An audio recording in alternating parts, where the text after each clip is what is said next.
Hello, good morning to all of you. Sa lahat ng aking mga follower, sa aking mga kaibigan, sa aking mga kamag-anak na sa malalayo man na makapanood itong video.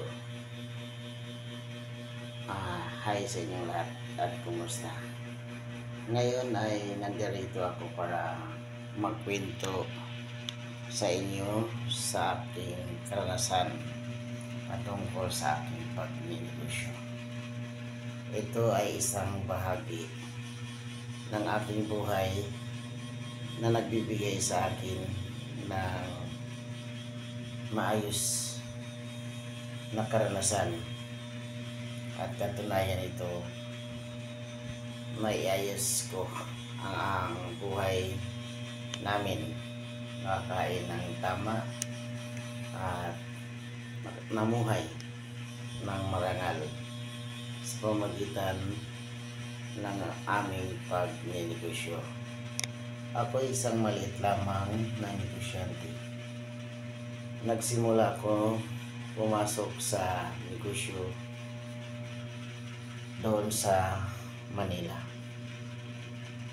Galing ako ng Bukidnon noon at ng mga time na yon ang pagsisimula ko bilang padre de pamilya. Naisip-isip ko sa aking sarili na kailangan akong lumuwas ng Maynila para magsapalaran,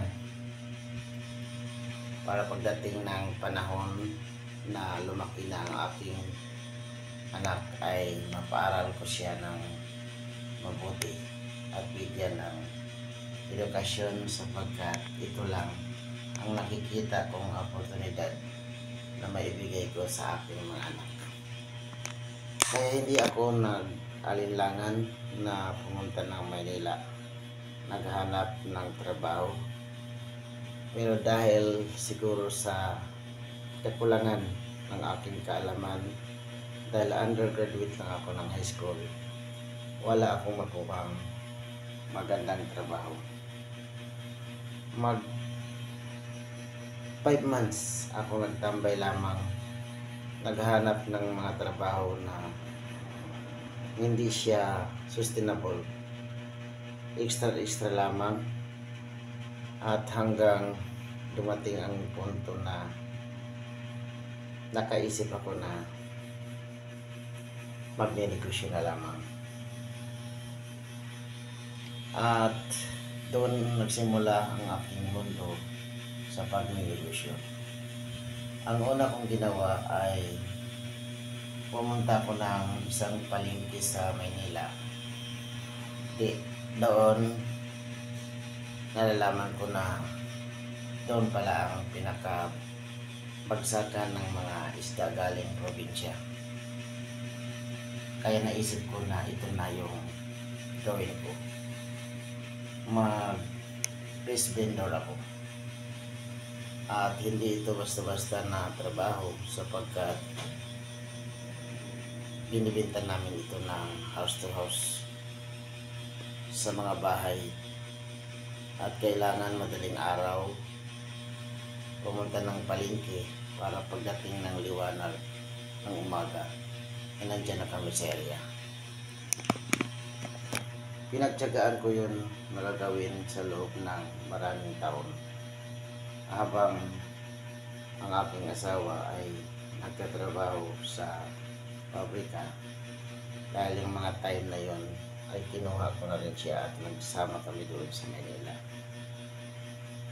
Nagtatrabaho siya ng pabrika, samantalang ako ay nagninegosyo ng fresh food sa pamagitan ng pagbibinta ng fresh food sa house to house. Naiayos ko ang aming buhay sa Manila hanggang dumating ang panahon na nahirapan na ang aking asawa sa paghanap ng trabaho.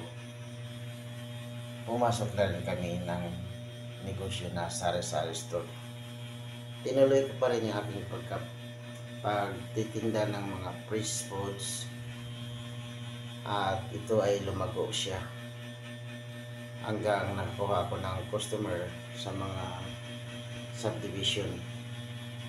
Maganda yung takbo ng hanap buhay ko doon. Lumaki yung aming sari-sari store at maganda ang aming buhay doon.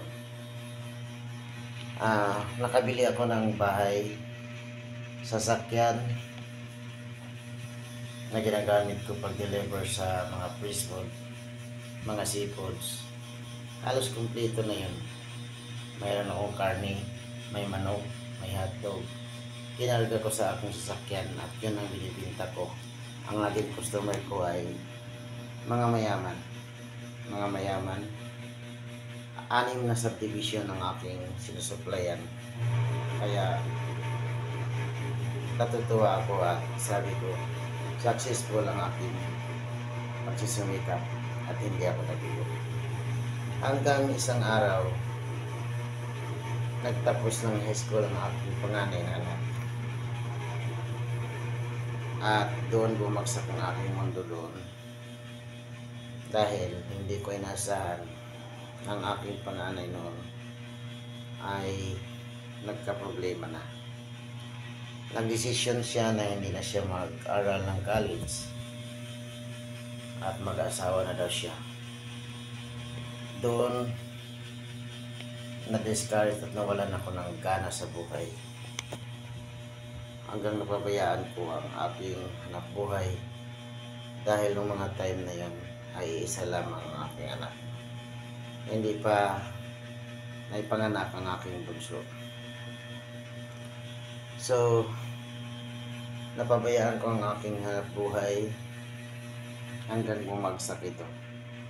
Nawala ang lahat dahil 3 taon akong hindi na nagsumikap, hindi nagpabaya ako. Pumasok ako sa isang bisyo na billiard, nagiinom hanggang naubos ang lahat. Iyon ang aking buhay. At itutuloy ko ang aking kwento sa susunod kong mga video sapagkat mahaba na ito. Thank you so much. Sana abangan niyo ang aking susunod na video. Bye. Sana makabigay ito ng aral sa inyong lahat.